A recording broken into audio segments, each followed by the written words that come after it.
Good morning, আমি প্রিয়াঙ্কা। আমার channel my Bengali daily ব্লগে তোমাদের সবাইকে ওয়েলকাম। তোমরা সবাই কেমন আছো? আশা করছি ভালো আছো, আমিও ভালো আছি। আর ভিডিওটার ভয়েস ওভার দিয়েছি আমি পরে, তবে ভিডিওটা আমি বানিয়েছি কিন্তু শনিবার দিন ছিল আমাদের বাপের বাড়ি পিঠে পূজা। সেটা তোমরা দেখতেই পাচ্ছ যে আমি বাপের বাড়ি আছি। পিঠে পূজা বলতে গেলে আমাদের যেমন রান্না পূজা হয় না, ওরকম রান্না পূজার মতোই, যেটা মা মনসাকে আমরা রান্না করে দিই, আমাদের হচ্ছে পিঠে করে দেওয়া হয়। তো মা ওখানে পূজার পিঠে বানাচ্ছে, আর এখানে দাদা ডিউটি যাবে, তো ওর পেছনে একটু লেগেছি, ওর সাথে একটু ইয়ার্কি মারলাম। মা এখানে পূজার পিঠে বানাচ্ছে, পিসিমণিরা সব আছে, আরও সবাই আসবে, আরও পিসিমণিরা আসবে। আর এখানে তৃষা কিছু একটা বানাচ্ছে, দেখো এখানে নারকেল ছাই বানানো হয়ে গেছে।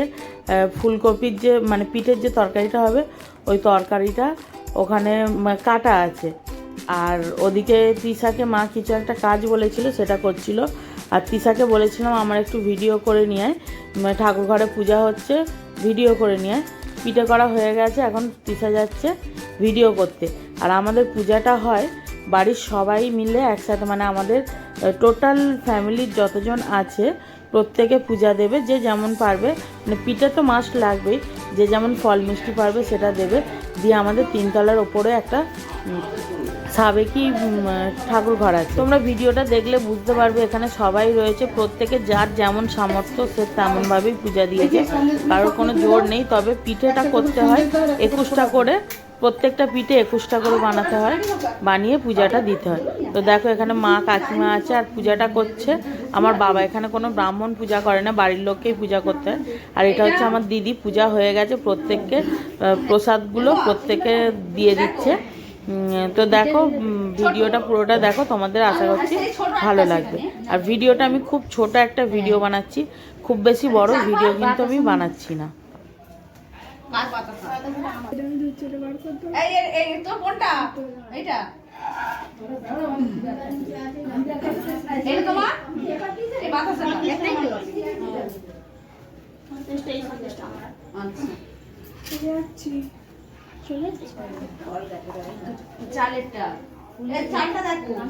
তো আমাদের পূজা হয়ে যাওয়ার পর যেহেতু সবাই উপোস ছিলাম, তো সেহেতু সবাই এখন একটুখানি টিফিন করে নিচ্ছি, মুড়ি ঘুগনি আর পাঁপড় ভাজা। ঘুগনিটা আমি সকালে বানিয়েছিলাম সবার জন্য, আর কাকিমা যেহেতু বাড়ি থেকে খেয়ে এসছে তাই আর খাবে না বলছে। তো টিফিন খাওয়া হয়ে গেলে আবার ওদিকে তরকারি, নারকেল আর ডালের পিঠে শুরু হয়ে যাবে। তো দেখো আমাদের পূজা হয়ে গেছে, তোমাদেরকে তো দেখালামই। এবার পিঠে হবে, মানে যারা নিমন্ত্রিত আছে তারা তো তাদের পিঠে দেওয়ার জন্য পিঠে বানানো হবে। তরকারির পিঠে, নারকেলের পিঠে, ডালের পিঠে। এখানে মা তরকারি বানাবে, ওর জন্য সবজিগুলো ভাজছে, ফুলকপি আলু। এখানে পিসিমণি আর পিসেমশাই নারকেলের পিঠে করছে। আচ্ছা, এখানে কাকিমা ভাজা পিঠে বানাবে, আর সেদিকে পিসিমণি পিঠে ভাপাচ্ছে। আর তৃষা মনে হয় আমি ঘুগনি বানাবো। টমেটো আর কাঁচা লঙ্কা কাটছে, তবে কোথায় আছে আপাতত দেখতে পাচ্ছি না। আর এই দেখো মামা নেই, ভাগনা এখানে বসে বসে গেম খেলছে। ভাজা পিঠে একদম এর মতো ফুলকে। আমি তরকারি পিঠে দিয়ে শত্রু হয়ে আছি, তিনটে দিয়েছি তোমার।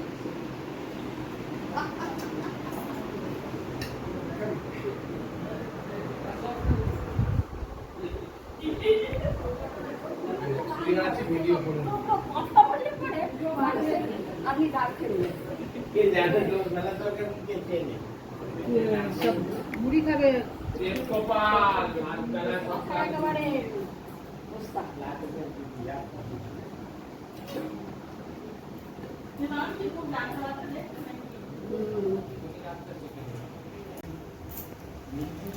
দেখো কাকিমণি কে ভাজা পিঠে দেখে মনে হচ্ছে চপ হচ্ছে, যা বড় বড় হয়ে ফুলেছে।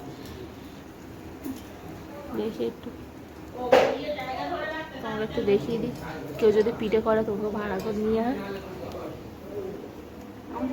আর পিসিমণি এসেই কাজে বসে আছে, পিঁমড়ে ধরে যাচ্ছে পিঠেতে, তার টেস্ট ভালো হবে।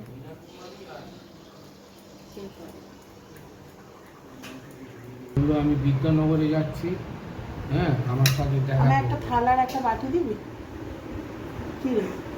এদিকে মায়েদের আসার কথা ছিল মানে সন্ধ্যে একদম সন্ধ্যে 7টার মধ্যে যেন আমাদের বাড়িতে চলে আসে, সেই জায়গায় এলো কটা 8টা সাড়ে 8টার সময়। এসে একটু রেস্ট নিয়ে পিঠে যা যা মানে প্রসাদ মিষ্টি ছিল সেগুলো দিলাম, আর সবার সাথে একটুখানি গল্প টল্প হলো করে টোরে। মা আরও এখন বাজে 10টা, মা আরও খেয়ে দিয়ে বেরিয়ে যাবে, তাই মায়েদেরকে আগে দিয়ে দেওয়া হলো। আর ভূতো, মা, বাবা আর প্রীতি গিয়েছিল। প্রীতি মানে আমার ছোট শ্বশুরের মেয়ে, ছোট মেয়ে, ননদ হয়, তো ও গিয়েছিল। আর এদিকে দেখো ভিডিও করছি বলে ও মানে প্রীতি একটু লজ্জা পাচ্ছে। ভিডিওটা আজকের মতো এখানেই শেষ করছি। আর কাদের কাদের পিঠে পুজো আছে অবশ্যই কমেন্টসে জানাবে, ঠিক আছে? আর প্লিজ চ্যানেলটা আমার সাবস্ক্রাইব করে আমার পাশে থেকো। রাধে রাধে।